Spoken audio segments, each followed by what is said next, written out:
Yo, once again, man, when when I get a chance, man, I watch my brother Sonetta, who's bringing the most powerful information. He's talking to everybody and bringing relevant information, man. This is your brother Priest Daniela. Tune in to Black News 102, Sonetta TV, How to Consciousness. I say shalom. See, y'all niggas don't know. Me and Sonetta go way fucking back, like LL's headline, like seats in a Cadillac. A lot of you new niggas don't know. You know what I'm saying? Sonetta probably don't want this story out, but one time I 125, some nigga way back. This is what, about 15 years ago? No, about 10, 11. Some niggas came and ran up on your table, shit like that. And so I was like, yo, the nigga ran up the table. We said, what? Where? Told me. Went around the corner, boom. That shit never happened again. So all you new niggas that's rolling with Saw, if God feels it, all y'all niggas, all you brand new Uncle Cat niggas, all you brand new niggas, you brand new niggas. What?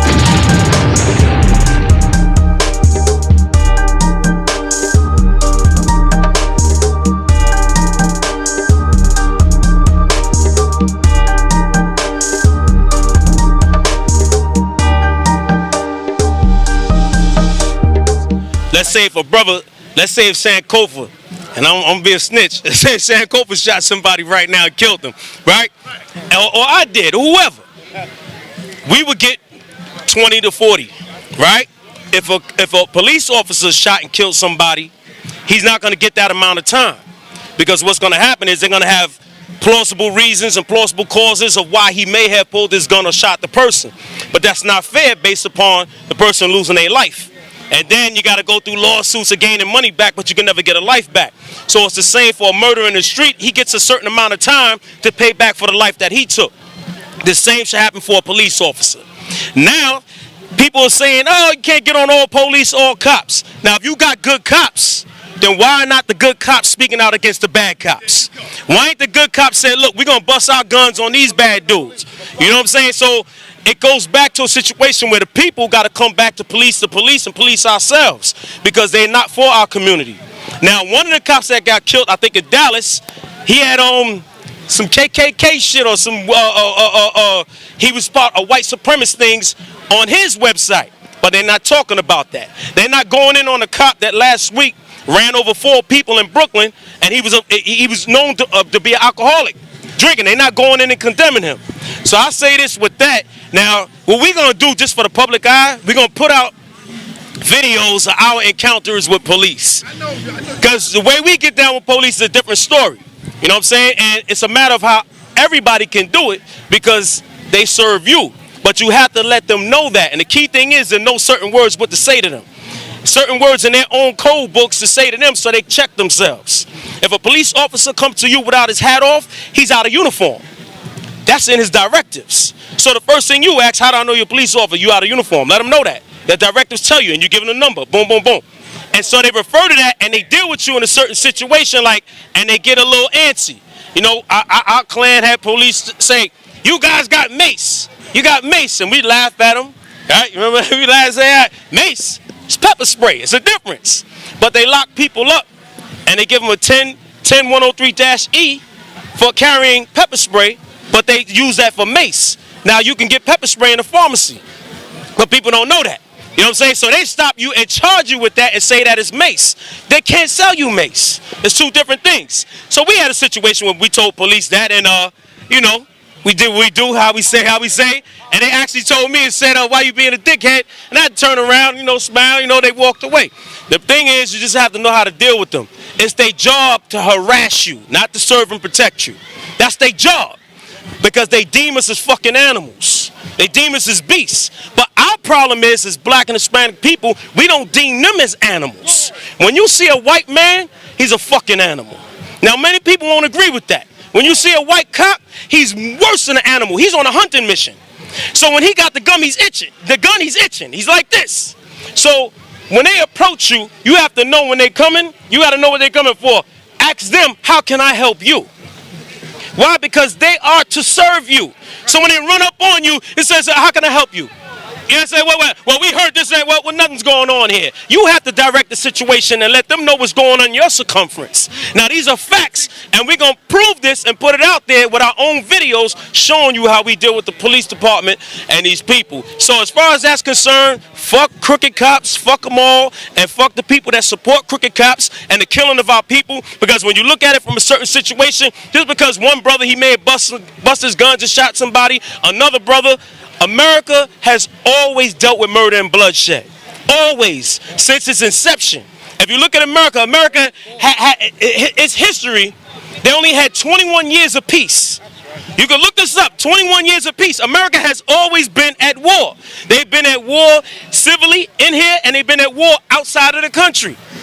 So how could this be a God-fearing, peaceful country when it's all about war? Nobody calls war on nobody like America does. But we're not seeing this. And so it's a beautiful thing that Donald Trump is here, Hillary Clinton. Because you can look back her history with her husband, they are superb, supreme murderers. These are facts. You can go back and look up something called the Clinton Chronicles, and you'll see back in Arkansas, they was putting motherfuckers to death. They was killing people. Okay, anybody said something about them, they was dropping them like flies. Now we can bear witness when we used to teach over here on 125th Street, when Bill Clinton first went to the building Adam Clayton Powell. Hillary came around. We cursed her ass out. Guess what? Cameras was put right on the spot by McDonald's where we used to teach back with side down on the side. Cameras was put, and they said, and they tried to rush us off the block. We move by our own volition, and we know that. And I actually, where ISBK teach at, where the CVS is, it used to be a parking lot. And that's when Khalid Muhammad came around. When we was over there, and we did our thing, whatever, and Hillary Clinton came around, we gave her the same business. Her, all them cats with them, and that's when they tried their little excursion to push us off. Now, we're going to bring forth video so you can see this, how bad it is and sad it is. It's a real thing. It's war here in America. What's your take on Donald Trump? Oh, Donald Trump? I love Donald Trump. I love him. I love that motherfucker, man. You know why I love him? Because he keep it real. This is how all white people feel. Donald Trump is a billionaire. Now, he didn't become a billionaire because he was a genius, because he had ingenuity, because he was smart. He became a damn billionaire off of grants, which anybody can do. And his father, he started from his father. His father was using grants, and that's all he continued to use. One thing that he puts money into is grant writers. Look it up. And his grant writers write certain grants for him to fund money because he has property, but he has filed bankruptcy more than any millionaire here in New York. So when you understand this, how you deal with this man knows what he's doing. He's a propagandist. They're using him. Because all Trump can tell you about, you're a nigga, you're a spick, I'm a brother. So everybody's like, oh, I hate that. So while you focus on that, they let the real devil in.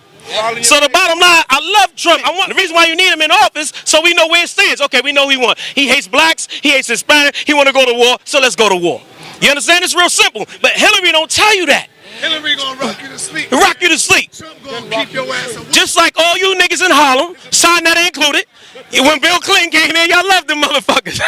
Nah, they loved Bill when he came because they said, oh, first black president. We got to understand Hillary Clinton, her job is to get this war going. It's a war. And we got to understand this. Race wars are inevitable. Anybody saying no peace, a race war is going to happen. Period. Period. It has to happen. It's just like you have the atomic bombs and nuclear bombs. Once you split an atom, you can't put an atom back together. So this is why they have silos to blow these bombs up, because they know that they have to blow at a certain period of time. So it's the same thing. Racism is a powder keg. You know, a powder keg. When you understand this, how can they talk about Mexicans and Hispanics when Arizona, California, everywhere was what? It belonged to them. But yet they took it away. And yet they call them aliens. The white man's a fucking alien to America, North America, and South and Central America. Why? Because he came from the caves of Europe. That's right. But he won't tell you that. So he's the true alien. But when is everybody going to stand up? Got you, King. When everybody going to stand up and make that presentable? We got to make that presentable instead of cats like Garfield talking shit about Hebrews. Sinetta. When we going to make that known instead of cats like Garfield talking shit about Hebrews. You ain't think I'm watching? My think tank is watching, and we're gonna eat this nigga alive. Okay? We're gonna eat him alive. Breakfast, lunch, and dinner. We're gonna eat him alive. No, snacks too. We're gonna eat that nigga alive. But see, when I only threw that in there just to say we can deal with each other on that level, but just show you how weak that is. You know what I'm saying? Because you got to get information, all of us, whoever, to go information with them. When you deal with public office, how these niggas, the only cat that I can respect in office is Charles Barron, out there in East New York. You know why? Because he's still in East New York. He never left East New York. His office is there. Everything that he brings about for the people is there. You can still see him riding the train, man. That's a real, what you would call a politician for the people when you deal with those kind of politics. You don't buck dance when you ask him anything. That's what I'm saying. So if you go on that route and you go on that way, you got to get with people that's sticking for the people in that area. And that's all that is. And Garfield's going to get his ass whooped real soon. And y'all best believe this shit. Because listen, we animals, man. We feast on the prey. You understand? He's got, because all that shit he talking about, Israel, the name Israel come here, we got something for that shit. That shit is bullshit. That shit is bullshit. It's like all the other shit they said. And salute to all the Hebrew Israelites out there. Hey. Salute to all the blacks and all our people out there, man. Salute to everybody. We see you, man. Go ahead, King. Can I ask you one simple question? What you said a while ago about the race war. Mm-hmm. Do you mean a race war or do you mean the government versus us? Because there's a difference. Right. The government have the tanks, and we know that's a part of white supremacy because the government is controlled by white supremacy. Absolutely. So do you mean a race war in that sense? Absolutely. Because I don't think the 85% or the 95% who's broke are suffering and doing the same shit. I don't think they're going to, I mean, if they got to draw a color line, hell yeah, they're going to draw with the white folks. Right. But when you say racial war, do you mean the government orchestrating, even if Obama is in power, against us? All right, we'll touch on the last part and get to the first part. Obama was the worst thing that happened to black people in office. Okay, when and it's a fact. No, brother, it's the truth, and I know it's the truth, right? Yes, sir. You agree with that? Yes, sir. And here's why: when Obama, when all this shit was going on, Obama, what he did, what's that plan? What they did for the people, the surplus plan, when they was signing, he was signing checks for people to do, and then they talk about that bastard. Bush. Obama sent more blacks and Hispanics to war than Bush ever did in his 8 years. These are facts. But this is what Obama did. Obama was the one that pushed the homosexuality. Obama had pushed it so hard that every state accepted it. Every senator everywhere accepted it. So when we look at it, it's kind of sad. But now back to what he said on the beginning part. The race war is going to happen on this aspect. The streets actually govern and the people govern what actually happens in politics. That's why people in government, politics, what they do, they have to politic what's going on in the world, in the streets. So they have to figure out a way how to bring this, the masses here, or those who agree with this. So when I say that, when you look about the tanks, a lot of our people are scared of the tanks, scared of the guns, scared of all these things. But when you look everywhere throughout the world, they will pick up stones and throw it at the military. They'll pick up stones and throw it at the tanks. They'll take their little gun, pat, pat, and shoot at the military. So this is how coups happen, and this is how governments have to change. Why? According to the people. Now, if you look out here, you got gangs, you got your Bloods, your Crips, your Netas, Latin Kings, so on and so forth. You got you got all sorts of things. Black power groups. Why is it that people can't rise up against this government? Because we've been taught how to be pacified. You know what I'm saying? So this is why we won't go against the government. Well, they got tanks, they got guns. We know that. That's easy. Why you think it's such a mass fear? When they had the first shooting, they had to have Obama speak. When the cops in Dallas got shot up, Obama had to speak because he know it's more niggas with guns than cops. It's more niggas with guns in the military. So when we understand this, it's not from the governmental perspective, it's from the perspective of the people on the land. That's where it comes from, King. Well said, man. Well said. I appreciate it. You know what? Let's officially meet. This is the first time we officially meeting, man. Peace and blessing. I met your ass talking shit on camera. I'm gonna destroy your ass. Don't worry about it. Hey, guess what though? I'm waiting. I'll wait for that. We ain't gonna. We could do it anytime. I'm ready. I'm ready. Dagger squad up. But listen, man. Enough respect for everybody coming out to the beautiful cookout that we got here. Got ISUPK. Got AOC. We got my brother Daniela. And you know what, man? The brother does speak some truth, man. I gotta agree with him, because at the end of the day, man, when this government said we had enough of these niggas, it's time to go. What you gonna do?